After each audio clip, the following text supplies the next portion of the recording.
Bonjour à tous, aujourd'hui je vous explique comment obtenir de super photos pour vos annonces Airbnb sans effort et avec les technologies d'aujourd'hui, c'est-à-dire la retouche et surtout l'IA pour sublimer vos photos et vous assurer d'avoir un taux de réservation et un taux de clic plus important sur vos annonces. C'est parti, je vous explique tout ça.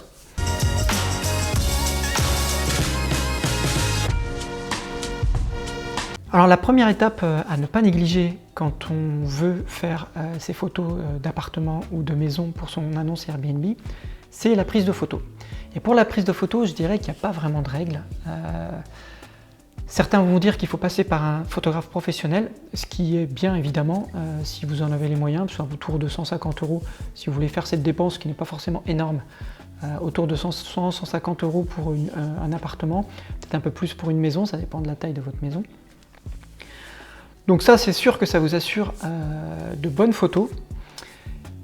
Ensuite, si vous voulez faire par vous-même, en fait, c'est tout à fait possible également, puisque il suffit d'un smartphone pour faire les photos. Aujourd'hui, les smartphones ont une définition largement suffisante pour la photo d'appartement ou de logement.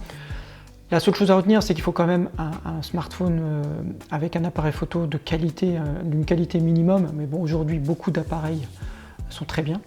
Le seul critère, c'est de disposer dans votre appareil photo de smartphone d'un mode grand angle. Sur les iPhones, ça s'appelle 0.5. Sur les autres téléphones, c'est similaire. Il faut absolument un mode grand angle, sinon on n'arriverait pas à avoir assez d'options de prise de photo assez large pour bien prendre la profondeur ou la taille de vos pièces ou tous les éléments de votre pièce. Donc ça, c'est très important. Sans ça, c'est pas possible de faire des photos d'intérieur de qualité et impressionnante. Donc ça, c'est la première chose pour la prise de photo. Vous pouvez bien sûr utiliser un appareil plus avancé sans aucun problème. Si vous avez un réflexe, c'est très bien, mais gardez en tête qu'il vous faut un mode grand angle. Voilà. Moi, je fais mes annonces aujourd'hui Airbnb et mes photos moi-même avec mon smartphone, un iPhone 16, et ça fonctionne très très bien. Donc, pas forcément besoin de passer par un professionnel pour faire les photos. Ça sera à votre guise. La deuxième chose à savoir, c'est qu'il faut absolument que, avant de prendre vos photos, votre appartement soit rangé, scénarisé au top, décoré convenablement. Par exemple, vous pouvez mettre une plante pour donner un peu plus de vie à vos photos. Vous pouvez mettre en scène les pièces. Souvent, c'est bien de mettre en scène parce que comme ça, le voyageur peut se projeter, il peut comprendre à quoi sert chaque espace ou chaque pièce. Par exemple, si vous avez un espace de travail avec un petit bureau, mettez un ordinateur, une imprimante pour illustrer. Alors peut-être pas l'imprimante si elle n'est pas fournie, sinon elle est fournie, vous la laissez, mais un ordinateur pour montrer comment on peut l'utiliser pour travailler, pour bien expliquer à quoi sert l'espace. Pareil pour la cuisine, vous pouvez l'aménager. De même pour les chambres, donc vous pouvez mettre les serviettes sur le lit, etc. Donc pour un peu mettre le voyageur dans le contexte de votre appartement. La deuxième chose, c'est de faire en sorte qu'il y ait le plus de lumière possible, c'est-à-dire vous ouvrez les fenêtres, vous ouvrez les volets, vous allumez toutes les lampes et les lumières que vous avez dans votre appartement, vous les allumez. Ça ne fera qu'améliorer les photos. Et donc ça, c'est très important. Même si je vais vous montrer comment on retouche les photos. Ensuite, on peut retoucher les photos pour tout ce qui est luminosité. Il faut qu'à la base, la photo soit au mieux possible avec le plus de lumière possible. Ça, c'est très important. Ensuite, autre conseil, chaque photo doit correspondre à un espace. Alors qu'est-ce que ça veut dire un espace? Un espace n'est pas forcément une pièce. Quand je dis un espace, c'est une fonction de votre appartement. Par exemple, si vous avez une grande pièce de vie avec une cuisine et un séjour ou un salon, au lieu de mettre une photo qui montre tout, vous allez montrer une photo qui focalise sur l'espace salon, donc l'espace de détente et salon, télé, et une autre photo sur l'espace cuisine ou salle à manger, voire même une photo pour la cuisine, une photo pour la salle à manger, pour bien délimiter l'espace de repas de l'espace cuisine de cuisine. Donc ça, c'est très important. Il faut qu'à chaque photo, le voyageur comprenne de ce dont il va pouvoir profiter quand il va dans l'appartement. Et en plus, vous verrez ensuite sur Airbnb, c'est bien fait pour pouvoir organiser par pièce et par espace et par utilité vos photos. Le conseil est de ce fait de ne pas mettre trop de choses par photo. il faut que chaque photo, on comprenne à quoi sert l'espace. Donc, utilisez le zoom, utilisez vos plans, faites-les pour que tout ce qui est inutile dans ce que vous essayez de véhiculer par cette photo soit pas dans la photo. Voilà, donc ça, je vous montrerai des exemples, c'est hyper important. Ensuite, autre conseil, c'est de faire énormément de photos. On va dire que pour un 2 pièces, il faut 15-20 photos minimum. Pour une maison, il vous en faudra plus. En fonction du nombre de pièces, vous rajoutez 5-10 photos. Donc si on dit que c'est 15-20 photos pour un 2 pièces, c'est peut-être 25 pour un 3 pièces, 30 pour un 4 pièces, etc. Donc il faut absolument bien montrer tous les détails et les avantages et les services de votre appartement. Et c'est l'objet donc de mon conseil suivant, c'est que dans vos photos, vous pouvez faire bien plus que juste montrer les espaces et le logement lui-même. Vous allez pouvoir, en fait, grâce aux photos, aussi et surtout insister sur ce qui fait de votre appartement un appartement meilleur que les autres. Qu'est-ce qui fait son charme, son avantage ou les services que vous proposez. Par exemple, si vous proposez des services type Netflix, vous faites une photo de la télé ou du salon du séjour avec la télé allumée sur Netflix. Si vous proposez du café, faites une photo sur le café que vous proposez et comment il se présente dans la cuisine. Si vous fournissez un chargeur sans fil de smartphone, faites une photo de ce chargeur pour montrer que ce service est fourni dans l'appartement. Pareil, si vous avez un jacuzzi, une enceinte Hi-Fi, etc., etc. Chaque caractéristique intéressante, importante, qui met en valeur votre bien et qui pourrait déclencher une réservation, doit être mis en valeur dans une photo. Mais on peut aller encore plus loin, puisque vous pouvez aussi ajouter des photos, c'est un de mes conseils, un plan de l'appartement pour que le voyageur puisse se projeter et comprenne comment l'appartement est agencé. Vous pouvez aussi ajouter une photo, alors ça se fait pas mal et c'est assez une bonne idée, c'est une capture d'écran d'un super commentaire que vous avez reçu, et puis vous l'habillez, je vous montrerai une photo exemple, vous l'habillez et vous l'ajoutez à vos photos. Ensuite, vous pouvez bien sûr aussi ajouter des photos d'extérieur, même si c'est un appartement, pour montrer soit l'immeuble extérieur, soit les services à proximité, ou les attractions, ou les éléments notables, ou les monuments à visiter, etc., ou les activités qu'il y a autour de votre appartement. Ça, c'est important. L'autre avantage, c'est qu'une fois qu'on a toutes ces photos, c'est que sur Airbnb, vous pouvez facilement ensuite organiser, d'ailleurs c'est fait pour organiser par pièce et par utilité vos photos dans votre annonce. Une fois qu'on a compris ça, l'étape d'après, et je pense presque obligatoire, c'est de travailler vos photos. Alors, ce que je vais faire, c'est que je vais prendre un exemple et vous montrer à quel point la retouche photo peut grandement améliorer vos photos. Même si vous avez pris soin de mettre toute la lumière que vous vouliez, voilà. Je pense que quand on n'est pas photographe, c'est presque un passage obligatoire. Mais même pour un photographe, la retouche permet de corriger tout un tas de choses et je vais vous montrer ce que moi je fais pour retoucher mes photos. D'ailleurs, ça prend que quelques minutes, en partant d'un exemple réaliste. Alors ce que je vais faire, c'est que je vais me rendre sur Airbnb. Donc là, je suis sur le site Airbnb. Et j'ai trouvé une annonce où il y a des photos qui se prêtent bien à ce que je veux vous expliquer. Donc là, on voit Cabanon-la-Tour. Alors, passons sur la qualité de l'annonce. Alors, il est bien noté, donc tout va bien, mais c'est vrai que elle n'est pas très optimisée. Donc là, déjà, le titre n'est pas optimisé, mais ce n'est pas le sujet de cette vidéo. Ce dont on va plutôt parler sont les photos. Et donc, je trouve que cette photo-là, qu'on voit ici, la photo principale, elle a pas mal de défauts. Elle n'est pas très lumineuse, malgré qu'on voit le propriétaire a pris soin d'ouvrir la fenêtre avant de prendre la photo. Elle n'est pas très lumineuse et puis il y a des objets là qui sont un peu en trop. Là, par exemple, on voit là, la feuille et tout. Bon, c'est pas au top. Il pourrait faire bien mieux en améliorant cette photo. Donc on va prendre cet exemple-là. Donc j'enregistre l'image sur mon disque et ensuite on va utiliser un logiciel pour retoucher cette photo. Alors moi, ce que j'aime bien utiliser, c'est Adobe Express. Donc c'est un logiciel de retouche simplifié en ligne qui ressemble un peu à Photoshop mais de façon simplifiée que vous pouvez utiliser directement en ligne.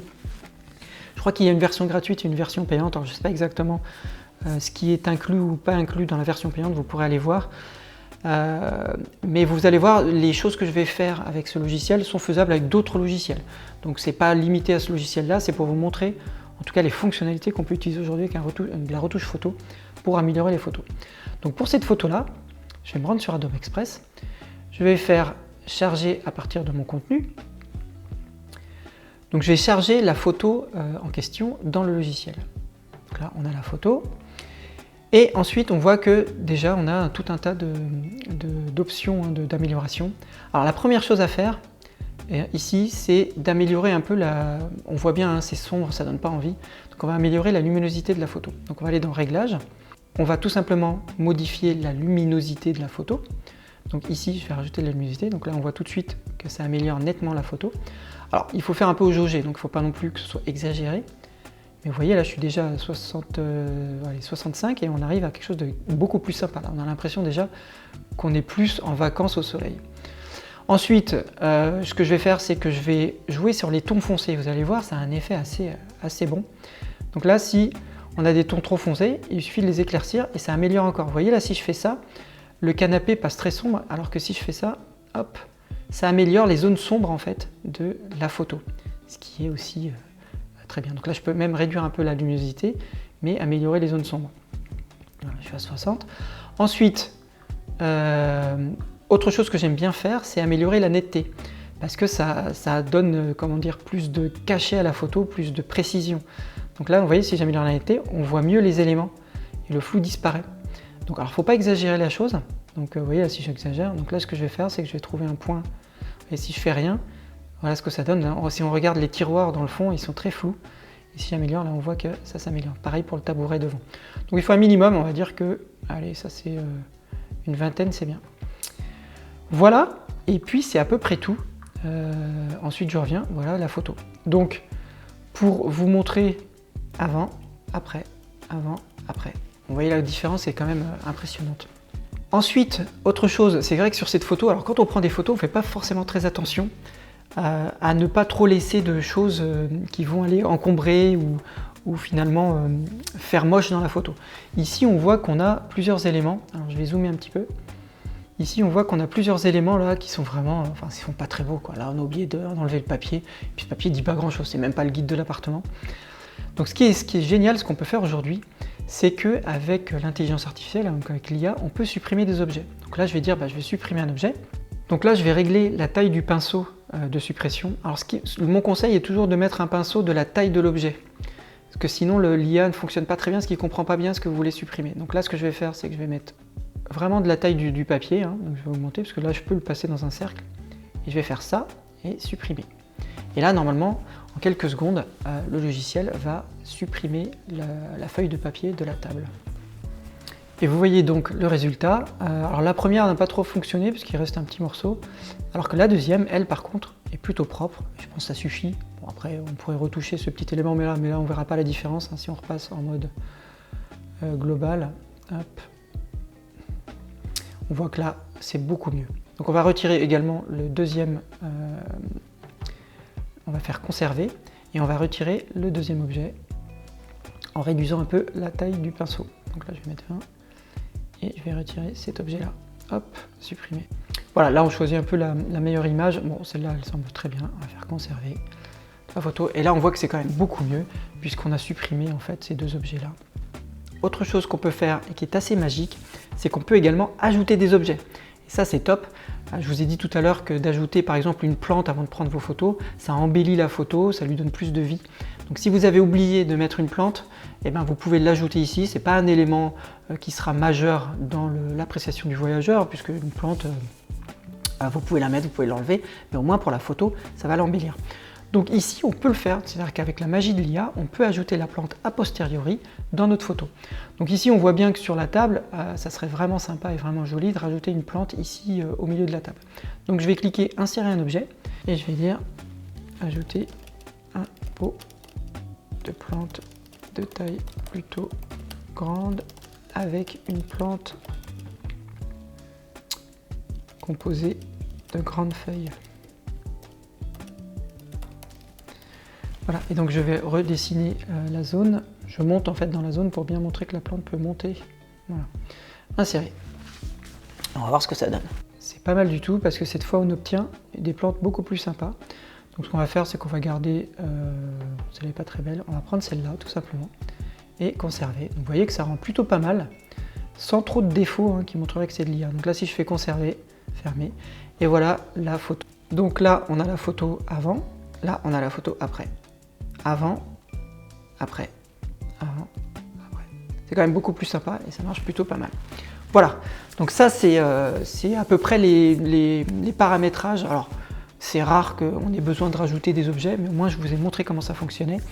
Supprimer, ça peut arriver, hein, ça m'est arrivé pas mal de fois, surtout pour supprimer par exemple aussi des éléments qui ne doivent pas être visibles. Par exemple, si vous avez votre code Wi-Fi ou votre QR code ou votre guide montre une adresse par exemple et qu'il apparaît sur la photo, eh bien ça vous permet de retirer l'adresse, de la masquer.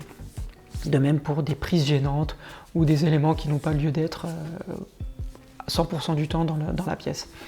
Moi je l'ai utilisé par exemple parce que je fais quelques photos, de temps en temps je fais des photos où je vais en fait prendre un plan où on voit sur la table le guide et comme ça en profondeur le salon. Et sur le guide on voyait l'adresse et donc j'ai supprimé l'adresse avec ce logiciel. Un autre conseil que je peux vous donner sur la prise de photos, c'est qu'il y a un aspect sympa quand vous prenez des photos, c'est d'avoir toujours quelque chose en premier plan.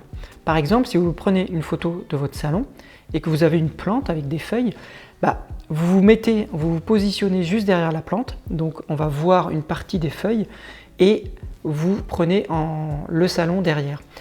L'intérêt de ce genre de photo, c'est que ça va donner de la profondeur et de la profondeur à votre photo et surtout un effet beaucoup plus sympa. Je vous mettrai quelques photos que j'ai faites dans mes appartements qui montrent le résultat et c'est assez sympa.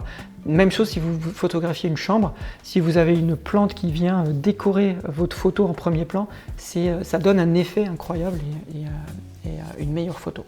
Retenez que c'est très important de soigner vos photos dès le départ, dès votre première mise en ligne d'annonce.